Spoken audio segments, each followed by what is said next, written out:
Now, we can't just be analysing the Dana White privilege matchup of dreams between Michael Chandler versus Paddy Pimblett, which I have just released, which I highly recommend you check that out. And we can't just go through with that without breaking down the main event, which I am absolutely nowhere near as keen for, as the deeper we get into fight week, the more I absolutely fucking loathe this fight. You do not want to see either of these blokes lose, but I obviously want Volkanovski to win.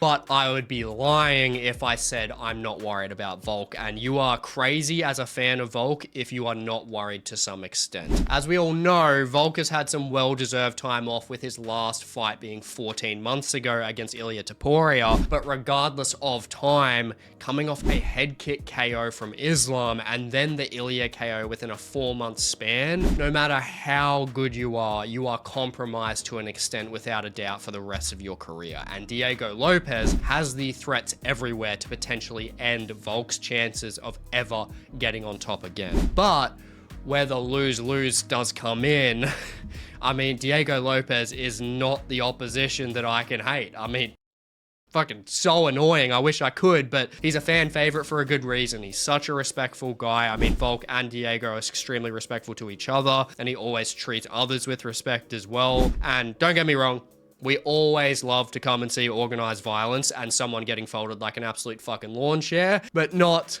when it's these guys fighting each other. And my best case scenario to get through this damn card without going into fucking cardiac arrest is by Volkanovski winning this fight by a decision. And with obvious bias of mine aside, it's the outcome that I actually do believe is most likely to occur, right next to Diego Lopes finding the finish Topuria style within the first 2 rounds, which is honestly just as likely to happen. And we are all thinking that, let's be honest, we're not beating around the bush here. If someone's finishing someone, it is going to be Lopes finishing Volk. But the reason why I have Volkanovski taking this either late or by decision is for a few reasons. Firstly is obviously the experience level in contrast. Aside from Diego Lopes beating Brian Ortega, which he looked fantastic in, the experience level of the both of them are worlds apart. And this all comes down to Lopes finding that shot at the end of the day. Look, he has to find that shot. Lopes has to find that shot because Volkanovski is simply a better mixed martial artist at the end of the day. Why he is that? I mean, he has fantastic footwork and fight IQ. Both of those attributes are his best attributes and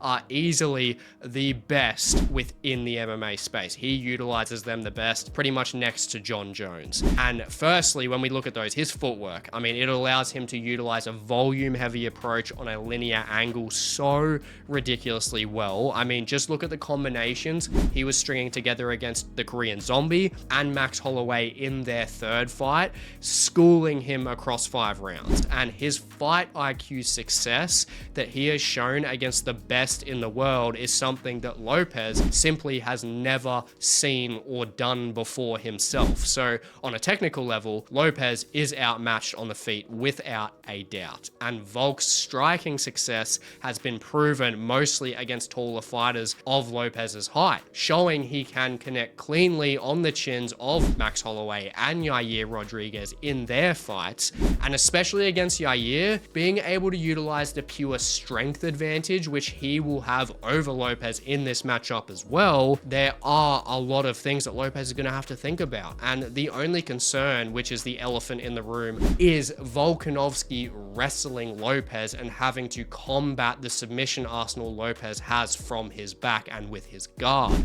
And it's simply an unknown that is really hard to predict, as Volk has rarely had submissions thrown up at him from that position, and Lopes has never had a guy as defensively sound on top of him like Volk. But the earlier the takedown happens, the better the chances are for Lopes to find the submission, as he is fresh and they are going to be dry. And ultimately, the earlier it is in this fight, the bigger advantage Diego clearly has overall. But on the flip side, time is ultimately Diego Lopes's enemy in this fight, and we know he's got the power in his hands and his lightning fast hand speed and the explosivity in his transitions early to have the highest potential to take out Volkanovski in in rounds 1 or round 2. But you go round 3 and onwards, Diego Lopes is in some deep shit. I'll tell you that right now. Diego Lopes has had 2 5-round fights in his career, with one that he lost, and the one that he won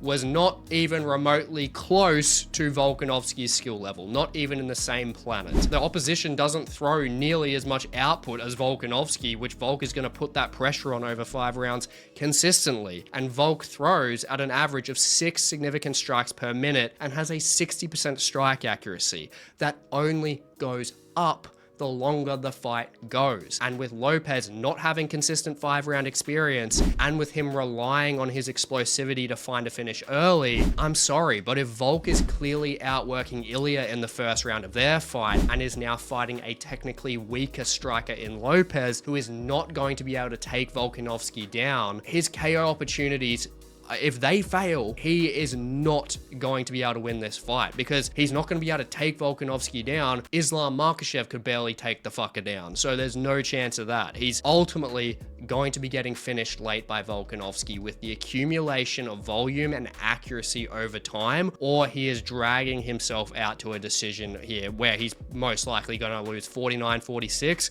or 50-45. Volk's footwork is good enough to compete with Lopes's speed, but if Volk backs up with no lateral movement, like he did against Ilia, at any moment, especially in those early rounds, I strongly believe that Volkanovski is getting slept. I hate to say it, but bias aside, it's just a fact. But if he checks that mistake, he will outwork Lopes early with the technical striking and the footwork. And Lopes, I think when it comes to the second round, he will get ultra aggressive, and he just knows that that time is slipping away because those early rounds are what he needs.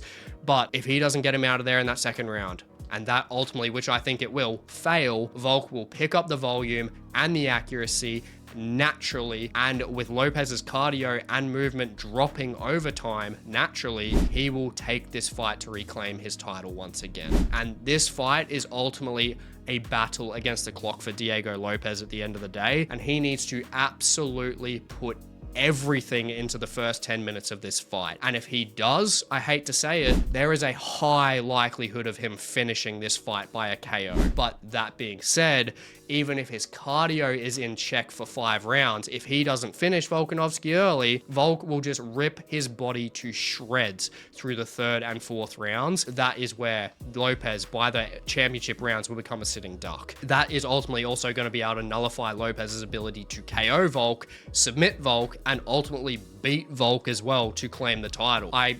Seriously, at the end of the day, I hate this matchup, but one of them has to take the title home. And for my health's sake, I ultimately do hope, and I believe it will be, Alexander Volkanovski. Now, I hope you enjoyed this hot take analysis, and if you want to see more to prep for UFC 314, I highly recommend you do check out the fight analysis I've done for Michael Chandler and Paddy Pimblett, which is just on the screen now. And thank you guys so much for supporting the channel, liking, commenting, and subscribing, and I will catch you in the next one.